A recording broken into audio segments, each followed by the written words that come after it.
जय जोहार जय व्यापार। मेरे साथ में है Shri Balram Ahuja ji, Chhattisgarh chamber of commerce and industries के अभी उपाध्यक्ष हैं आप। क्या कुछ कहेंगे, 3 साल के कार्यकाल की क्या उपलब्धि रही? अब 3 साल के जो कार्यकाल रहे हैं अमर भैया के, कितनी उपलब्धियां गिनाएं, हमें तो समझ में नहीं आता है।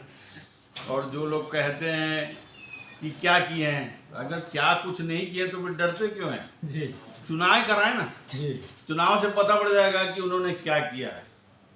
एक भी व्यापारी उनके विपक्ष में कोई बात नहीं करता है। अगर वो गलत काम किए रहते हैं, आज कम से कम 25-50-100 व्यापारी तो कुछ उनके पीछे कुछ बोलते कि भैया नहीं आपने गलत किया है। वो तो मैं समझ में नहीं आता कि इतनी वर्किंग करते कैसे हैं अमर भैया।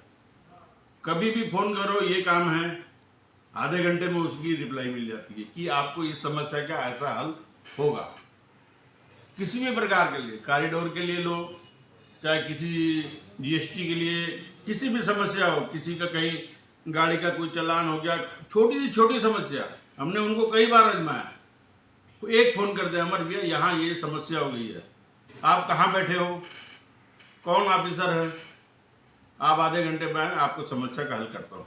और आधे घंटे बाद फ़ोन आ जाती थी कि आपको ये समस्या का हल है, आपको किसी भी प्रकार की उसके बाद कठिनाई हो तो हमें बताओ।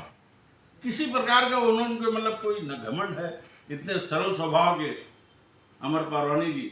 मैं बोलता हूँ अगर ऐसी व्यक्ति किसी संस्था के अध्यक्ष पद के दावेदार रहते हैं तो उनको हटाना तो चाहिए ही नहीं। वो खुद हटे, वो उनकी अपनी मर्जी है। बाकी इतने अच्छे सुंदर सरल पढ़े लिखे ग्रेजुएट, और हर ऑफिसर से, हर अधिकारी से किस प्रकार से बात की जाती है, किस मंत्रालय में कहाँ किस मंत्री से कैसे समय लिया जाता है, उनके लिए बिल्कुल किसी भी प्रकार का वो कार्य कठिन नहीं है। इतने अच्छे सरल स्वभाव के अमर भैया हैं। आपने जो कहा बलराम भैया ने, उसका पर्याय ये था कि अगर छत्तीसगढ़ चैम्बर कहें या अमर परवानी कहें, श्री अमर परवानी के व्यक्तित्व से छत्तीसगढ़ चैम्बर की एक प्रतिष्ठा अर्जित की है। सरलता के साथ में, सुगमता के साथ में सभी लोगों की समस्याओं का निराकरण हो जाता है। आपने कुछ उदाहरण भी बताए, बहुत अच्छी बात है। अपनी तरफ से कुछ क्या कुछ कहेंगे आप? मैं तो यही चाहूँगा कि भैया ये सब जो उन्होंने कहा कि हमने संशोधन कर दिया तो वो सबके लिए अच्छा रहा, सिर्फ किसी एक के लिए नहीं रहा। तो इस प्रकार से उसमें कोई भी आदमी आके चुनाव लड़ सकता है, चाहे उसके पहले 2 बार लड़ा हो, 3 बार लड़ा हो, या 10 साल रहा हो, 15 साल रहा हो, वो चुनाव लड़ सकता है। बाकी किसी की टीका टिप्पणी करना ये बात ठीक नहीं है। सब लोग एक से गरिमा में पदाधिकारी रह चुके हैं, और जो लोग ये टिप्पणी करते हैं वो भी गरिमामय व्यक्ति हैं। ऐसे नहीं कि वो छोटे मोटे व्यक्ति हैं।